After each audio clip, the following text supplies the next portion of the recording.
Godzilla, Planet of the Monsters. Sai, should watch it. Yo, it's Ruin here. Didn't know. In the chat.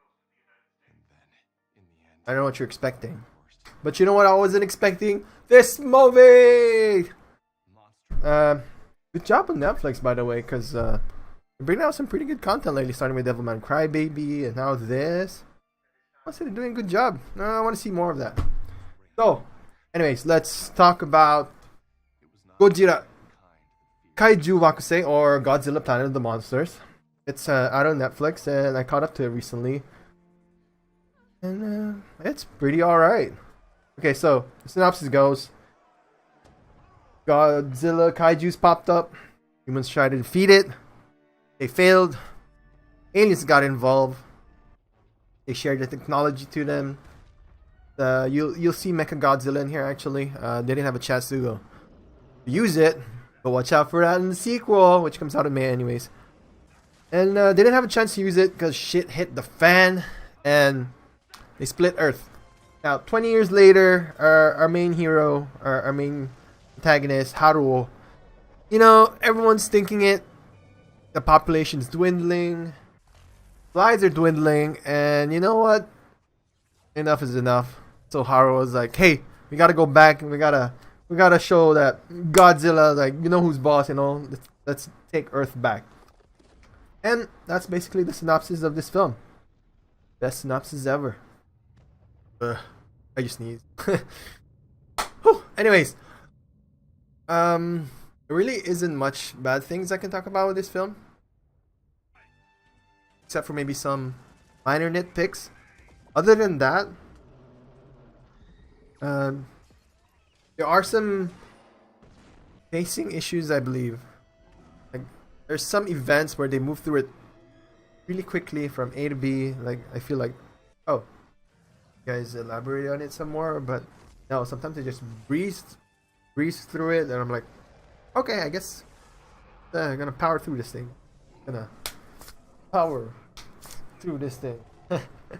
Yeah, there's some moments in that film there, so, but it didn't take me away from the immersion. Another thing that might turn people off could be the art and animation. I don't know if you guys are familiar with Knights of Sidonia. I'm not sure if it's still on Netflix, but that's where I watched it before. When I first saw this, I'm like, this reminds me of Knights of Sidonia, and I looked it up. Yep, same studio. I never saw the trailer, so I didn't know. This was really my first time watching this. I went in it blindly. I really like the characters in here. Or especially protagonist.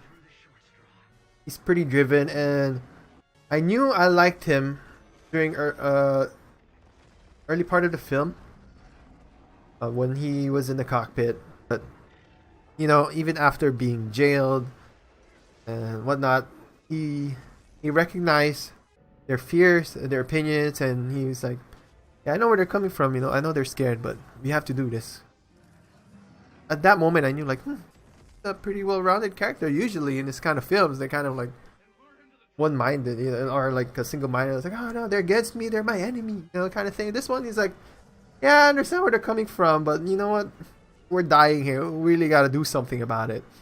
Godzilla's in here, but I think it focuses more on the human side, because it's basically them trying to get their planet back, back from Godzilla. And the main purpose of this film is, some people might get mad, oh, there's not enough Godzilla in here, there's not enough action in Godzilla. Well, there is. It's pretty much about the same, or even a little more Godzilla here than the film one, but you don't get a lot more of the other kind. You get like flashbacks in the beginning, but that's about it.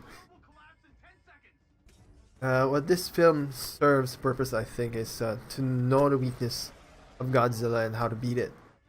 You know, and despair. I mean, damn, Urobuchi, you're really good with that despair, you know? Just when you think they're winning, you pull something, and then you're like, oh my god, really? I mean, it makes sense, but come on, really? Yeah, this is a pretty alright film. It's not great. It's not bad. It's, you could say it's inoffensive. Yeah. But I'm definitely looking forward to it. I think the next sequel is on May. That is my review, quick review of this film. It's inoffensive. It's a good time. You don't need to run and watch it, but if you have free time, go ahead, give it a try. It's fun. I'll give it 6 out of 10. It's pretty alright. It's not decent. It's a little better than decent. It's pretty alright. Alright. It's if I put a meme on it, it'll be Obama. Here. Alright. So yeah. Thanks for watching.